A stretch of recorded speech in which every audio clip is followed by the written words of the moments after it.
got back into swing of things after spring break.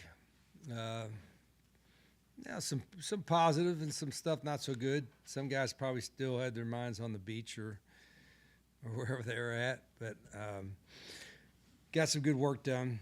Got still a lot of evaluations to be had here in the next week and a half.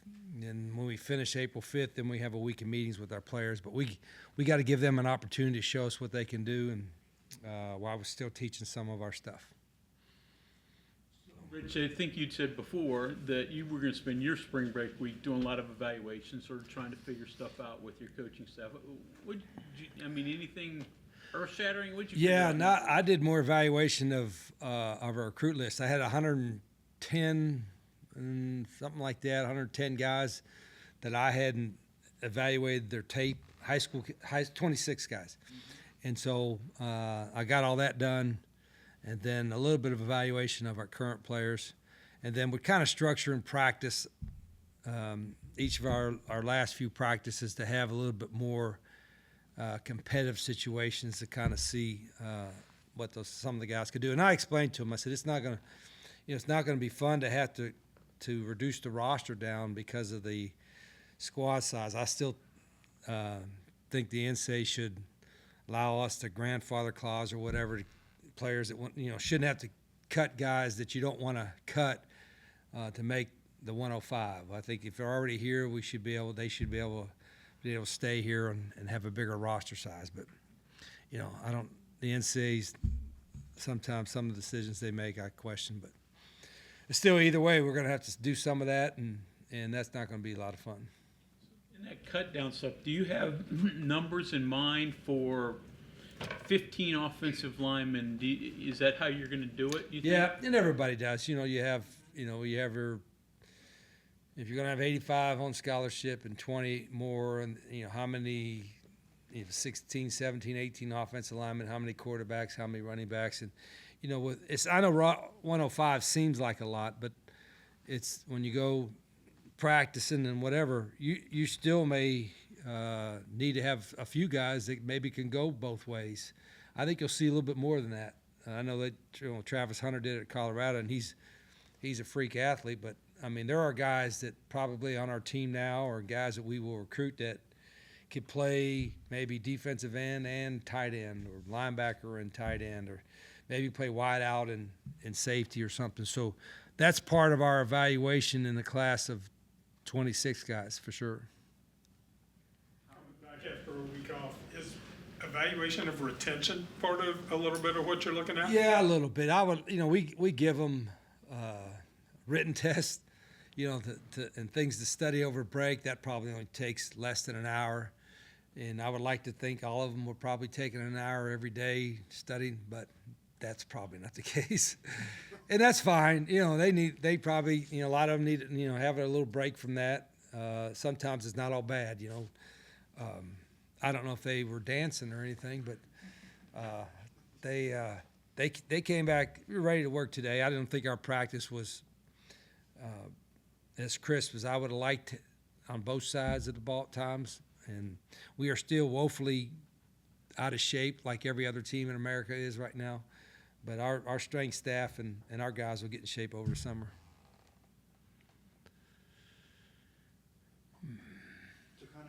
Piggyback off of that question a little bit, when you're factoring in, because we're in the era that we're in, when you're factoring in what you're going to bring in, the numbers for the roster, even recruiting, how much of your mind is about keeping the players on the team that are currently on the team that you want to keep to avoid losing them, because the spring portal will open up? Sure, I think that's every coach's.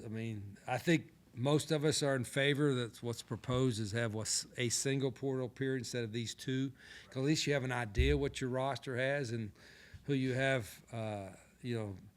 Now it's just, we can complain all we want. It's kind of a cluster, but hope you don't lose too many. That the guys that you want to have, I think every team is probably going to lose some. I hope we don't lose any. I don't know anybody they don't act like, are acting like, hey, I'm half in, half out, which to our guys' credit, they've been all really engaged in we're going to be like everybody else in July when the rev share thing happens. We're going to be right in the middle of that too. So the guys that play and earn success and do well are going to be in a pretty good spot, probably better spot than they've ever been. But that's the case across the country. Have you seen that ramp up the level of competitiveness in the spring so far because of the stakes? Yeah, you would think so, right? It's like, that's like people talking about coaching guys. I mean, now you can kind of coach them harder, can't you? Because they're getting paid. It's like, they can earn success and earn success not only with playing time, but also financially. But I'd hope they'd want it. If money's your sole factor for doing that, you're probably not going to be as good as you can be. I hope it's because you just want to be the best at what you're doing, not because you think that's going to help you get a bigger payday. You know what I mean? So that's the thing that you want to try to see as, do you love football and you're playing it because you love football, or you just playing it for the money? I don't think we have guys that are playing it for just the money. I would like not think that. We got tremendous fan base, a great atmosphere. You guys give them great coverage. They got, they're able to they get their all their stuff highlighted in the media and all that stuff. So they've got great opportunities besides getting paid. So I'm trying to appeal to our guys' competitiveness as a player more than as an object that's getting paid money, if that makes sense. Well, not on that side you have the carrot. On the other side you have the stick. You only have 105 spots. If I'm on your team, I don't want to be 106. Does that help with the competitiveness? That's why I mentioned it to him the other day. I think, I got it. We call these meeting rooms the truth rooms, and we tell the truth in here, and not all the stuff that we talk in here we talk outside. But I do want our guys to understand it's going to be hard decisions to make, and some of them are going to be right there on the edge. It's like it's going to be tough. There's a lot of guys we're not sure that are they going to be in a 105, not in a 105, and you can't replace them if somebody gets hurt during the season. You're going to be less than that. That's the big difference. It's like people say it's like the NFL, and they got a 53-man roster. But if somebody gets hurt, they just bring a guy off the practice squad or give him off the street, and we can't do that. So it's a little bit different dynamic, and that's why you have to really be intentional about how you fill your roster. And every coach is going to want more guys in their room, which I don't blame them. But we have a plan for that. You've discussed this 105 a lot. And how hard it's going to be to make the cut. I'm number 106. What do you say to me? I said, boy, I hope you stay in school here at West Virginia, and if you're in school here and somebody gets hurt during camp, you're the first one in. But I mean, who's going to do that? They're all going to want to go somewhere and play. So that's why I mentioned it, Bob. Sunday night when they came back, is that maybe 2 weeks. It's not just the 2 weeks that we're evaluating them with, but just kind of get them, hey, you got 5 or 6 practices where you got to put your best foot forward. That doesn't mean you're not going to make a mistake or whatever, but we need to see your best version of it. So if you're on that cusp of in or out, you do something to differentiate yourself from that other guy. Can you cut a scholarship guy? Yeah. What happens if go? He hopes he can go somewhere else and get one. It's in it. I mean, it's just like, it's. It's even there are guys that are maybe can't do their full self because they're a little bit injured or something, and like, how do you evaluate them? Do you know what I mean? In the NFL, you can't cut a guy when he's on the IR, right? Once he gets off the injured reserve, a lot of them get whacked right away. You know what I mean? So we are definitely trending toward a pro model. Hello, right? But we don't have all the structures that the pro model NFL has. And in my opinion, that's what we need to have. If that's where we're going to or have gone to, let's copy them as much as we can. And let's not pretend that, hey, they're just college student athletes. They're college/professional student athletes. So it's a different dynamic. How long before a scholarship player has to negotiate a buyout into a scholarship? Right, and where is this is all trending is everybody's got to be under contract, right? I don't know how you have pay guys and not have them have a contract, right? I mean, people say, well, you can't be employees, you know.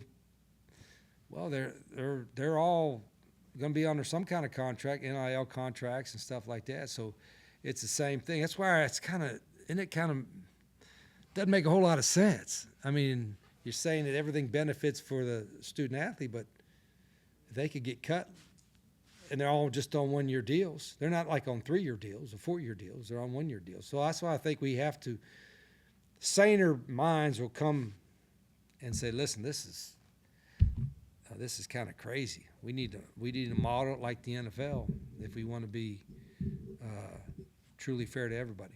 So you mentioned that you like to think all the players are here because they love to play football or love WVU, and I'm sure most of them love to play football to some extent and like something here in Morgantown, something that's being offered, but obviously some are obviously in this era always going to go for some sort of contract dollar amount, NIL money. How do you, or I guess rather, would you rather have on your team someone who's more committed to just being in Morgantown or just playing college football than someone who might have a higher talent level or a higher potential upside, but is more so only here for what we're offering NIL wise? And how do you balance that? Who I trend to want to have? Dudes that help us win. Period.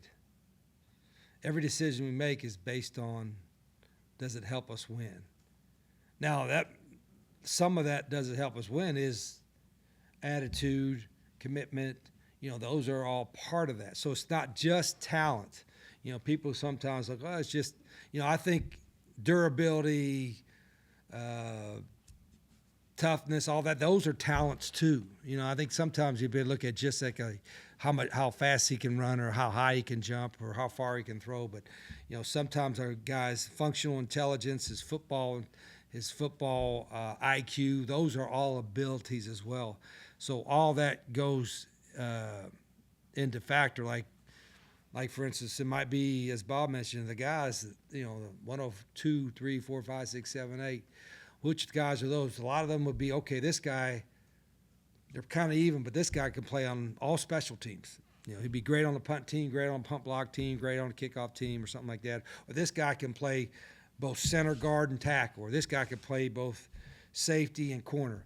So those guys that create more value for themselves that way create more value for the team as well. So all that kind of getting evaluated. And I think that gets evaluated anyway, but now we'll probably be more intentional in who we go to the season with based on some of those factors. Practicing full yet?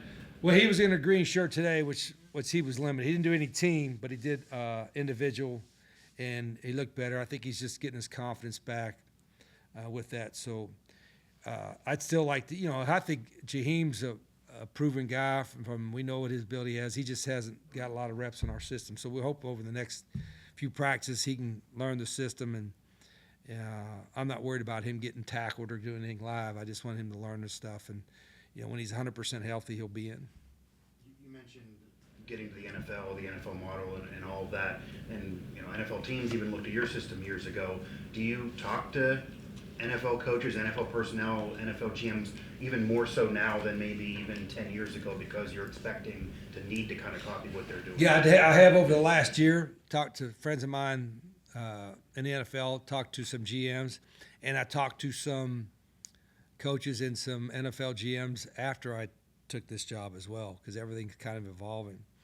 And so they've been doing it a long time. But it's not like this, it's just brand new. It's been going on for the last few years. So, it's what's different is now is a different scope from Group of 5 to Power 4, and it's ever changing. I think eventually we're going to have just one portal window.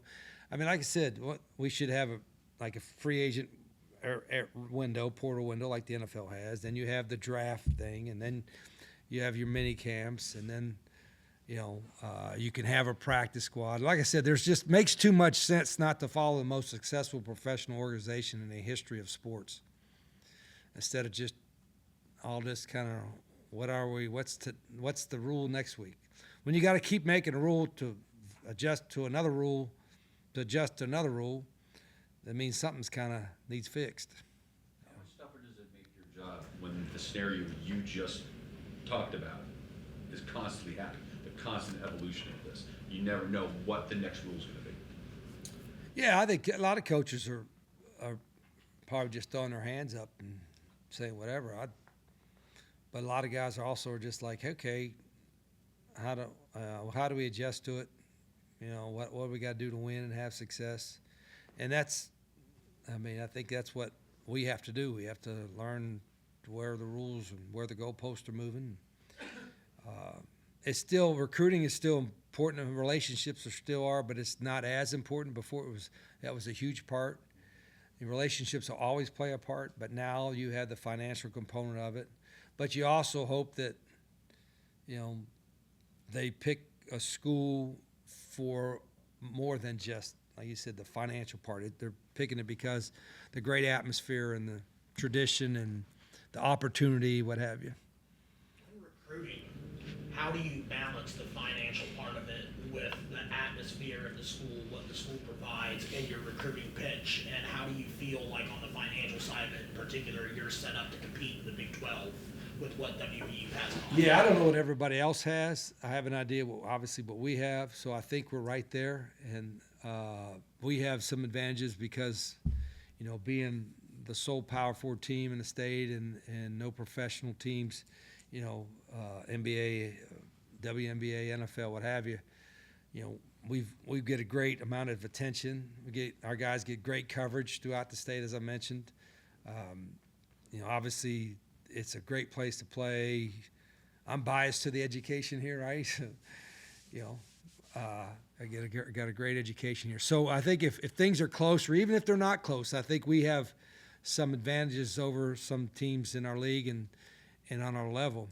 But there are, we got to face reality. If a guy's picking just about money, if it's solely about money, then we're probably not recruiting him because he's going to get bought by, somewhere else probably, and he probably won't fit here. I don't mind that money is somewhat of a factor, but if it's the only factor, that's not going to be the guy that we recruit to West Virginia. New receiver coach, tell us what you found Yeah, out. Logan Bradley. I've known of him. I didn't know him, but I've known of him since when I was at Ole Miss. He was at Ole Miss before I got there and worked with the recruiting staff. So all the recruiting staff that I knew from there always spoke highly of him. Some coaches on my staff that worked with him before have been talking to me about him for a couple years. And then so I wanted a guy that obviously had coached, similar positions at some point, but also very important that somebody that could be a dynamic recruiter for us. And that's what I think Logan is. I think he'll be not a good recruiter. I think he'll be a great recruiter. And he's already here. He's fired up to do it. So he's on board. Rich, you mentioned recruiting and kind of what you're looking for. Does it make it easier to sort your guys out or harder with all the different challenges?